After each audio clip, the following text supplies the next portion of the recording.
Alright guys, guys, it seems like every time I teach this section I have a different way to get into it. So I'm going to try something I actually just thought of like 20 minutes ago to try out. You know, like, oh great, we're your guinea pigs, great. But it's not that bad. Once we learn it, that's all that I'm Can you guys tell me, let's start off with an example, just get a start. This is not section 92 stuff yet, but it's an example of what I'm going to try to do here in a minute. Can you guys tell me what the function here might be?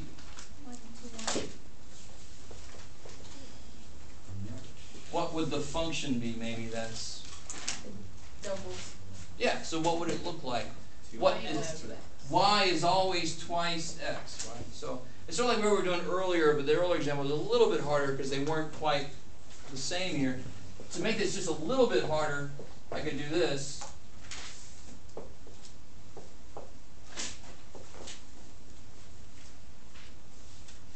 You can see how this could quickly, if this was like part of the class for real, this could quickly get very difficult to see the patterns, right? Yeah, this will be 2x plus 1, 11. So it's double this plus 1. Double that's 2 plus 1 is 3. Double that's 4 plus 1 is 5. You can see the pattern pretty well. Trust me, it's not that difficult to make one that's really freaking hard. To see patterns sometimes gets really difficult, but that's pretty straightforward. And these are all directly related to x, right? What example in real life do we have where I don't just keep doubling something, I actually add something back in and then I do something to that, and then I add something in and I do something to that? Where do I have something I can put some thing and if it doubles, it'll add that back into itself. If it doubles, it'll add that back into itself before it keeps going. I'm trying to describe without giving it away. Bank accounts, what happened with those? Some bank accounts, if they earn interest, it actually gets added back in and then it earns more interest. And that's where the phrase, your money making money for you, comes from, right? That interest, you didn't work for it. It's just interest that your money made. And then that interest is added in and then the whole thing makes more money. And your money making money for you. Of course, you got to have enough money to get in there in the first place.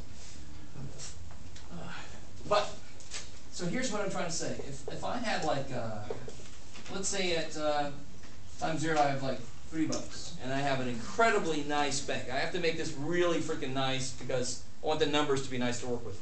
Let's say that at the end of every year they take twice that and add it in. Right? Go with me on this. Trust me. And no one's going to do that. That would be crazy. Everybody would rush there. They give you a free toast or two. So at the end of the first year, what are they going to do? They're going to take twice this and add it back in. So how much money will I have now? 6. Careful. Twice this is 6 and they add it back in. 7. 9. How much money do I have in there now? 3. Twice that is? $6. If I put that in my account, I now have $9. I have 3 now. If they double what I have, and then they put it back in, I have $9 total dollars, right? What do they do with the interest? They add it on top of the money you have in there already. So how much of that money is my money? 3. How much of that money is interest? The $6, right? How are we doing? This is very unrealistic, true? I don't want to work with the real numbers because then I have all these freaky looking decimals. I don't want to do that. What about the second year then? 27. Yeah, twice 9 is 18. Add that back in, $27, right? And so forth. What does it look like it keeps doing? What are those? Cubing. Yeah, it's being raised to a power here, right? So, isn't this 3 to the first? It's not cubing though, be careful. It's being raised to a power. This would be 3 to the second. 9 is 3 squared. 27 is 3 cubed. Right, so this next step is not really necessary. It's just because I forgot to make this 1 here. That's my bad. To make it kind of really match up, wouldn't this have to be, wouldn't the function have to be 3? Well, what would the function have to be here? Where are these numbers coming from? 1, 2, 3. Aren't they like 1 more than these? Right? So this would be 3 to the 0 plus 1. Right, so this will be 3 to the 0 plus 1. This will be 3 to the 1 plus 1. This will be 3 to the 2 plus 1. So this is the first time we've seen our variable itself up in the exponent. Check this out. If it's 0, what do you get? 3 to the 0 plus 1 is 3 to the first is 3. If we plug a 1 in, what do you get? 3 to the 1 plus 1 is 3 squared is 9. And so forth, right? So that is why, I mean, the book, I thought this would be a cool way to start off with this, because this is, you can see it happening, I can relate it to something you should all be familiar with when you add the interest back in and it makes more money. And it kind of explains why, one thing we use these functions for is to model population growth. Because why does the population grow? What happens? People don't use protection. People go at it. Then there's more people to make more people. So you have a certain population. Some of them hook up, do things, and then more people suddenly, right? And then some of them, so you add that back into your total population. So it's just like your money makes interest, you add that back in, that makes interest on the whole thing, right? So a certain amount of people can make a certain number of people. Now you got more people. Then they can make more people, you add that back in, and it keeps going. So on page 716, there's a graph of the world population. So that's what these things are going to end up looking like, right? And yeah. That's the new name for sex, is just accumulating interest. Great, and then, hey. My dean is, I was watching a video of your lecture. Very strange approach you have, yes. How are we doing so far? So we have this one location that we haven't put variables in yet, and that's in the exponent itself, right?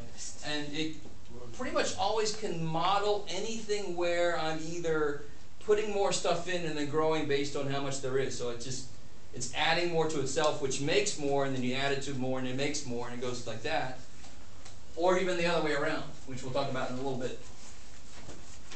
So what do these things look like? Let's take a look at like just 2 to the x. How do I graph that, since we really don't know what this looks like, truly?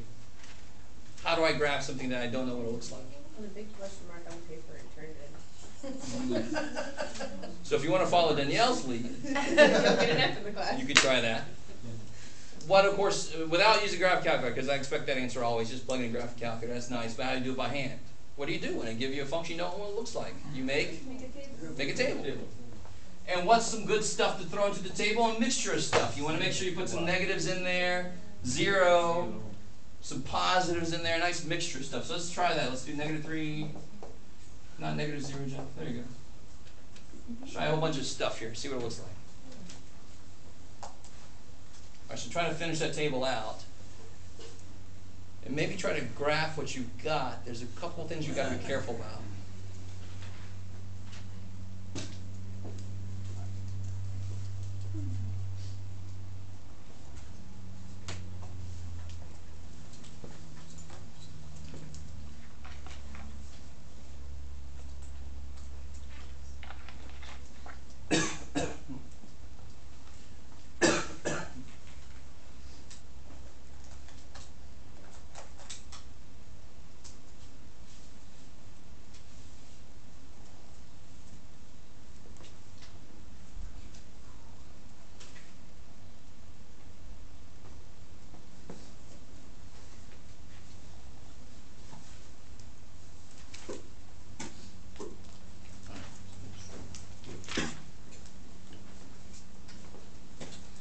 So to fill this in, you just kind of do the little work, plug a -3 in. What's 2 to the -3?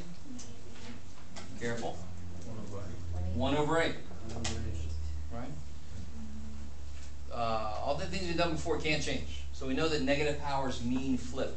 They can never mean something else. 2 to the -2. 2 -1. 2 to the 0. 1. It's here. Yeah, 1, right? The 0 is 1. 2 to the first. 2, grab it, 2 squared. 4 cubed. 8. And keep going up, right? So this side's easy. What do you think is going to happen as I keep making these bigger? This is just going to get crazy big, right? So that side's pretty easy to kind of fill out, because we obviously haven't done every single point this goes through. So let's see, 1, 2, 3, 1, 2, 3.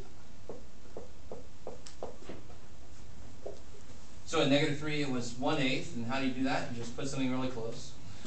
-2 is 1/4, well there's 1/2, so it's halfway up there, right? 1/2 there, 1 there, 2 there, 4 there, and 8 there. Now on this side, like I was saying, I know it's going to do like this. And just go up forever. Because as these get bigger, that's just going to get crazy big, right? Back here, what do you think's happening here? Can it ever cross through this axis? Can you raise 2 to a power and make it equal to 0?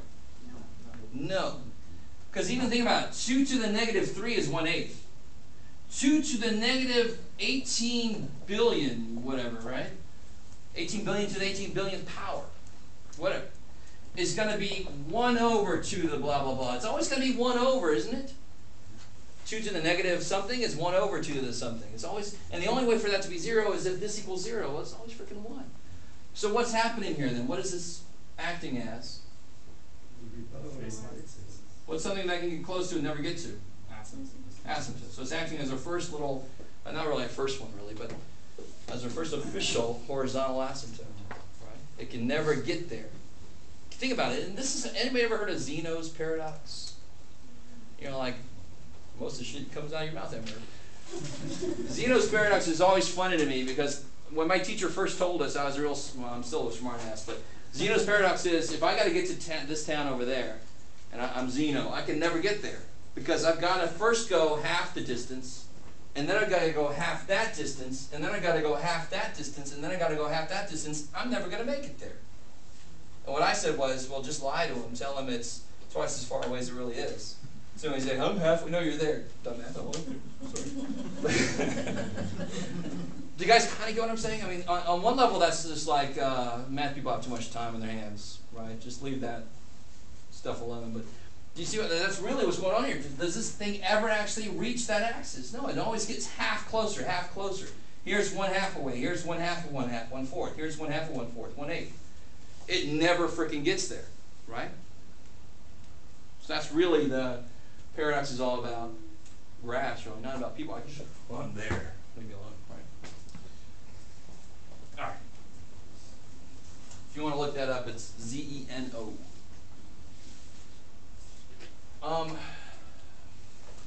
So the only thing that they do in here, who can give me a clue as to what, let me try to do this on the same graph actually. What might this look like?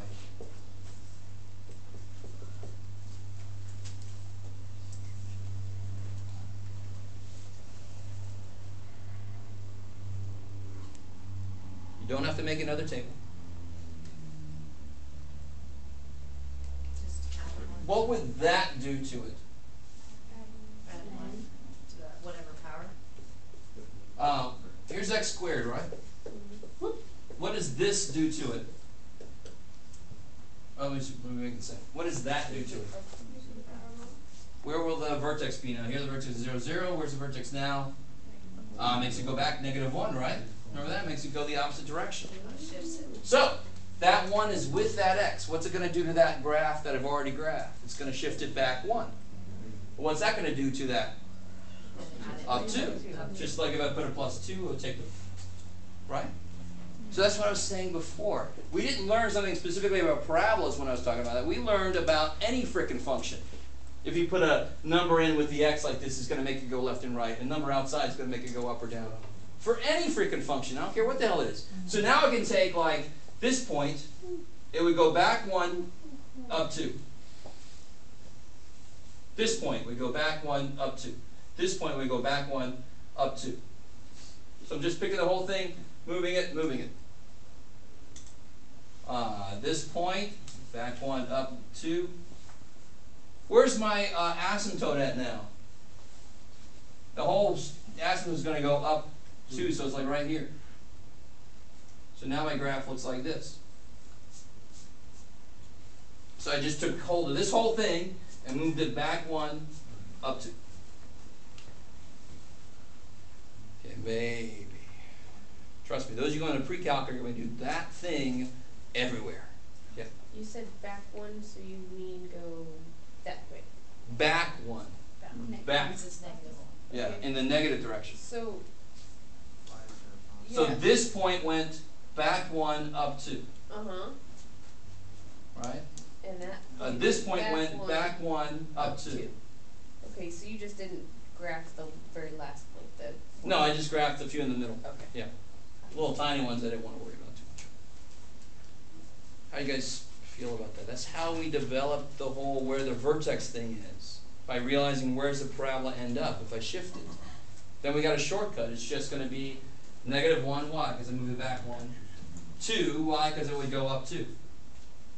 Right? That's the whole translation thing. But how's that a negative? I'm trying to figure out where the negative is. Again, it's because, here, let's look at that by itself. If I have y equals 2 to the x, what do I plug in there to get 1? 0 gets 1, right? So the point 0, 1 would be there. The point, the output of 1 would be at 0, so it would be 0, 1. If I have this, what do you plug in for x now to get an output of 1? -1. So it's sort of like when I put a +1 in there for the x has to counteract that. It says, oh shit, all my inputs have to be 1 less because the first thing that the function does is adds 1 to me. That's why the whole thing shifts back 1. That's one of the hardest things to explain, by the way. So as a teacher, I'm always like modifying, trying to improve how to explain that. So, because it is irksome. I remember when I first learned it, I hated that. It's like, damn it. Stupid thing, why can't it just be what it says? But that's why. You think about what makes that 0. -1. So all these is going to go back 1. And if it was a x minus 1, you'd Whole thing would forward go 1. up 1. Cool. Forward 1. Okay. So what's your homework going to look like? There's going to be a big old section of graph. Graph this, right? Some of them you could do with translations. Some of them you could do with just tables. Some of them they have to do in the graphing calculator, right? Every single, these are, not surprisingly, these are called exponential functions. Why is it not surprising? Because the variable is in the exponent function. Cool.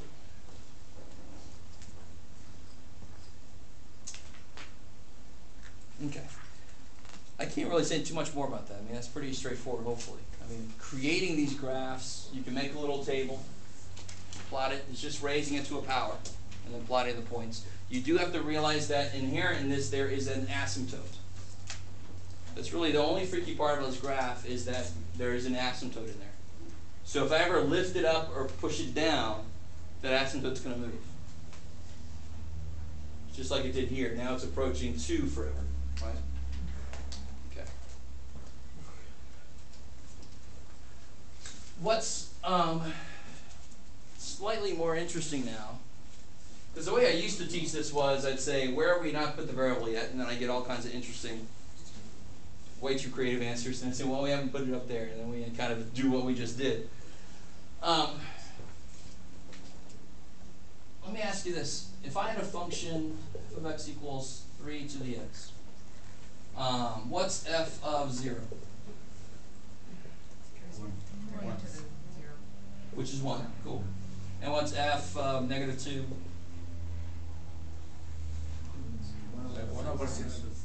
1/9. 9. Cool.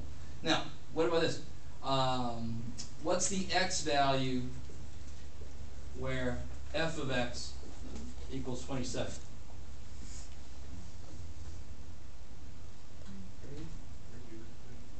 3.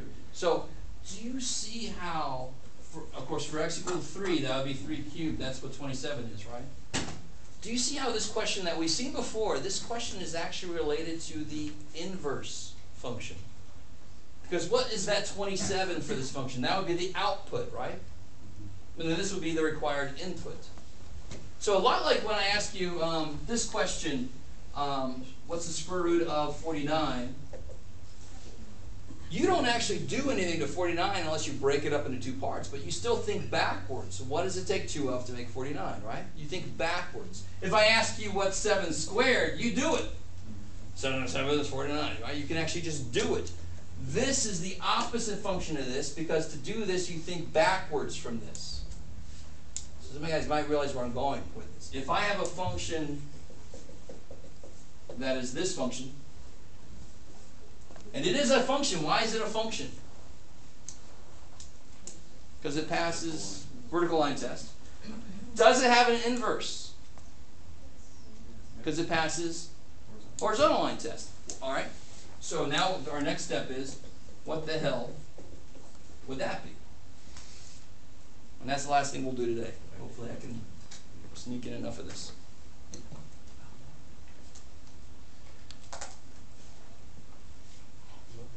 Now, on one level, it's kind of unfortunate that they chose the symbol they did, because I think a lot of the trouble students have with this is the symbol.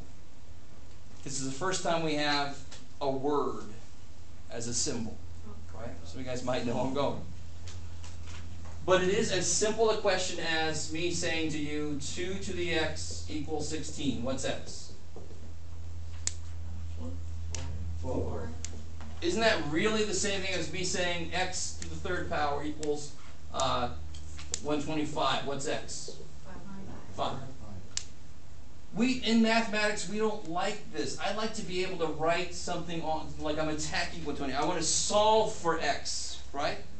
So if I had x cubed equals 121, can you give me the answer like you just did?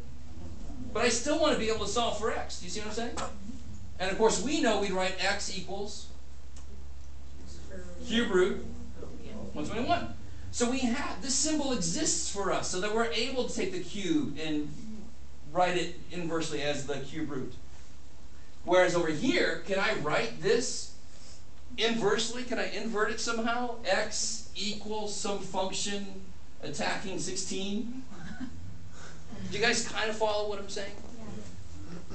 The funky thing is, if we were there when they were doing this, we could have suggested maybe some better symbols, right? It's got to be something like the root, though. Doesn't it feel sort of like a root? Because the answer to this is the power it takes on the 2 to make 16, right? So it's like 1/2 times 16. Well, It can't be based on any functions we know already, because it's definitely its own function, right? It's the opposite of a brand new function for us. So it can't be based on any function we already know. And it's somewhere it's got to have the 2 in it, doesn't it? Sort of like the square root has a 2 in it and the cube root has a 3 in it, right? So somewhere it's got to have a 2 in it to differentiate between it and like 3 to the x. The opposite of that would have a 3 in it somewhere.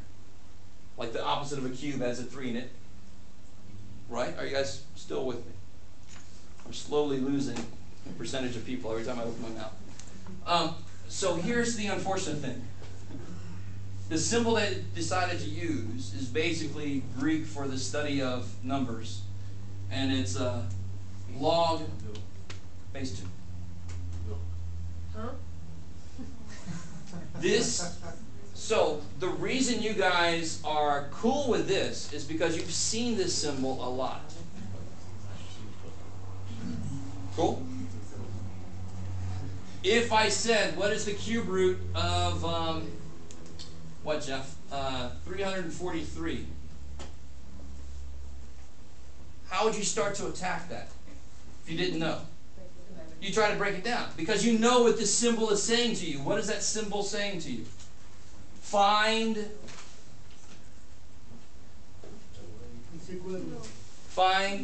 3 things that multiply to be this. Isn't that what that says?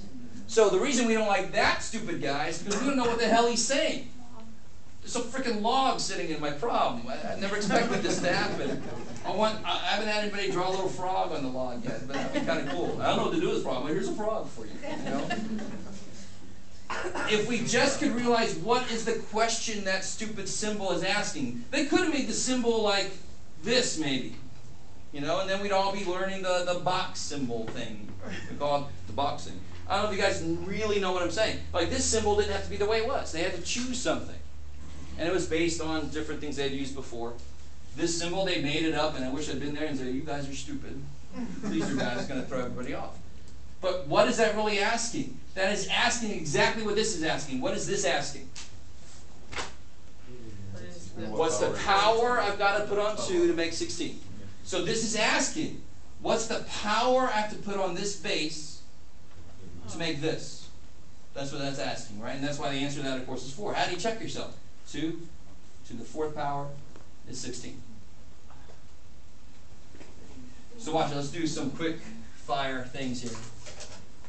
What is this one here asking me? There you go. What power must I raise to 3, 2 to get 27? Of course, what's that? 3. All right, let me make it a little more hard. Why can't they just put a question mark next to the spot? That would make more sense. Of course, you get. She likes question marks. I know. I know. It tells me what do you want to know. Again, now, even I've given you a little bit harder problem here, right? But you still, if you know what this is asking you, you know how to attack it. And again, this is asking you, what power do I need to put on the 4 to make 1/16? Well, that power has to be negative, and then make 16 has got to be squared, right? 2. How do you check yourself? 4 to the negative 2 is 1/16. So I always hate it when students come in, they already hate logarithms, they're like, log suck, they're stupid. Not bad at all. It's just a translation problem. What the hell is this shit? You got a word, you got a number sitting underneath the damn thing. What the hell? Whereas this symbol should freak us out, but it doesn't, because we've seen it a lot more. You got a freaking division symbol with a little 3 sitting in there. What the freak? Right? Whoa, Jeff. So it should still be the same level, but we're just more used to that. We know what question that one's asking. So what's log base 1/2 of 8? Wow, there's actually a log thing in the math. There is. Dudular. Yeah, one thing you have to do, what do you have to raise 1/2 to make 8? It's a lot like this one. That 4 wasn't a fraction. How to make a fraction negative? This 1/2 is a fraction. What I want is not. So don't I have to flip it first? So it's got to be raised to a negative, and then how do I make 2 8? Negative 3rd power, right?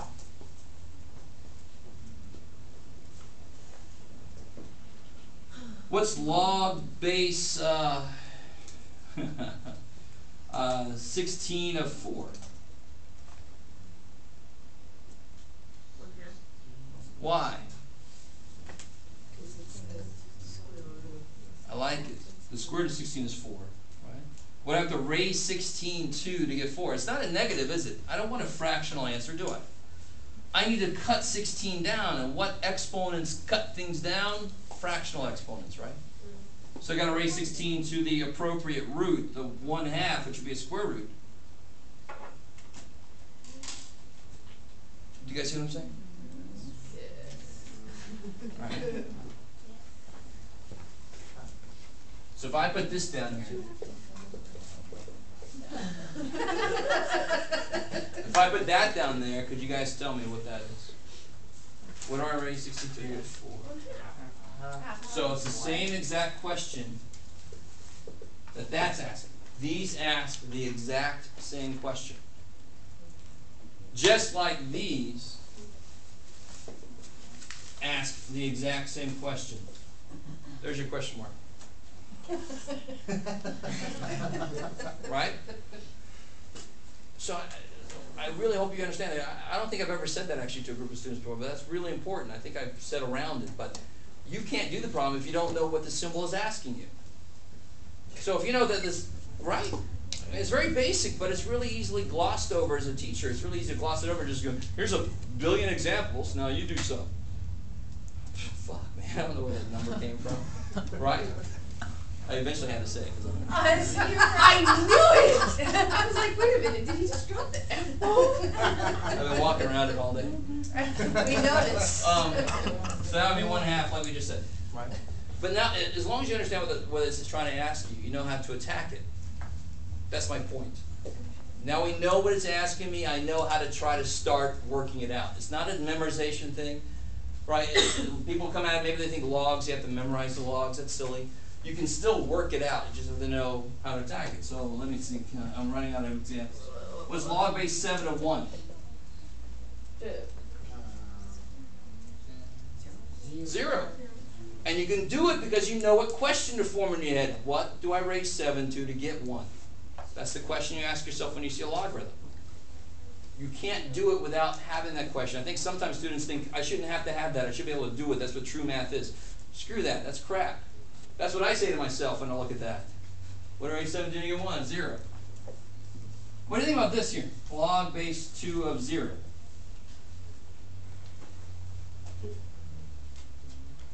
You can't do it. Can't do it. Like we said earlier, I can't raise 2 to a power, so it's undefined.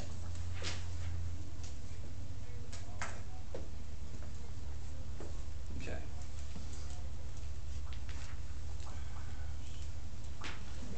So last little thing, and then we'll head out.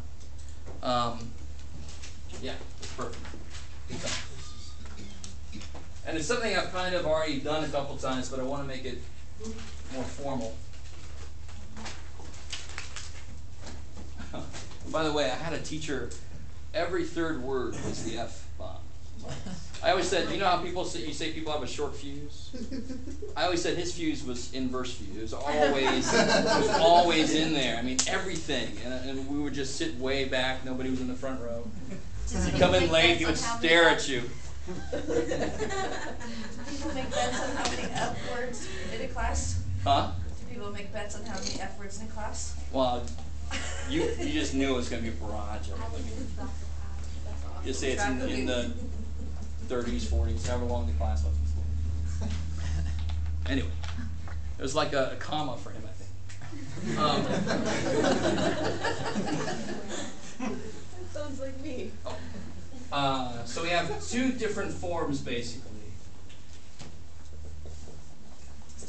What I mean by that is I have like 3 squared equals 9. Wow. How can I write that as a log? Well, here's the nice thing about logs. Is log base something? So what's the base in this? 3. The output of this one must be the input because they're inverses, right? And notice this. Here's a really key thing. This is truly key because the next section is going to depend on your understanding this. A log is a power. That's what we've been doing this whole time, right? Why did you put 1/2 there? Because that's the power that this guy needs to become this, right? So every logarithm is a power. The answer to every log is a power that's needed. So the power would go there. And another way, that's the input of this guy, it's the output of that. That's the output of this guy, it's the input of that. Why? Because they're inverses, aren't they? So if I ask you to rewrite, if I had x to the y equals b, what would that look like in logarithmic form? Log to the b. Log base. Base. What's the base? X. X. B. Y. Beautiful, right? And I want to start that way because the other way is the easy way. If I, here's an example 2. If I have log base w of m equals a for some evil reason, how do I rewrite that in exponential form? W to the A equals, yeah.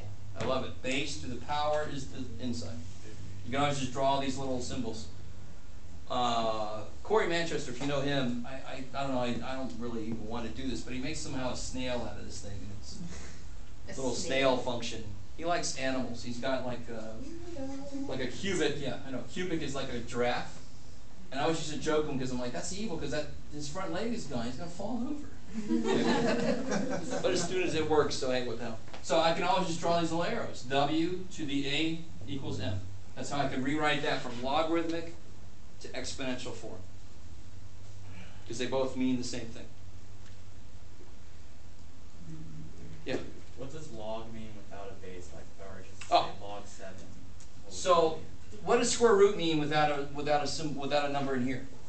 Well, of course, I just told you. It's the square root, second root, right? Understood too. Why? Because it's the most used root. Richter scale, something that makes more sense here in California than it did when I was teaching in Virginia. Richter scale is based on logarithms, and is actually based on, and decibels are based on logarithms of certain ratios of minimum sound we're getting here to whatever the hell's going on outside. That'd be like a decibel level. You guys ever heard of decibels before, right?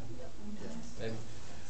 So a log without, like if I just said log of 7, that's understood to be log base 10. And why do you think that is? Because our number system is based on 10. Right? So log without a little number here is log base 10. Cool. So you have like a log button on your calculator if you notice. And that means log base 10. Yeah.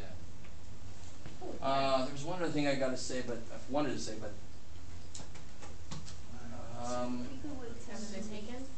that's what it was. Okay. Yeah. Do that. Have a nice weekend. I will have the answer key for the practice test, and I'll have your latest quiz graded Monday. What you got this on today's lesson? Yesterday I had issues with the connection.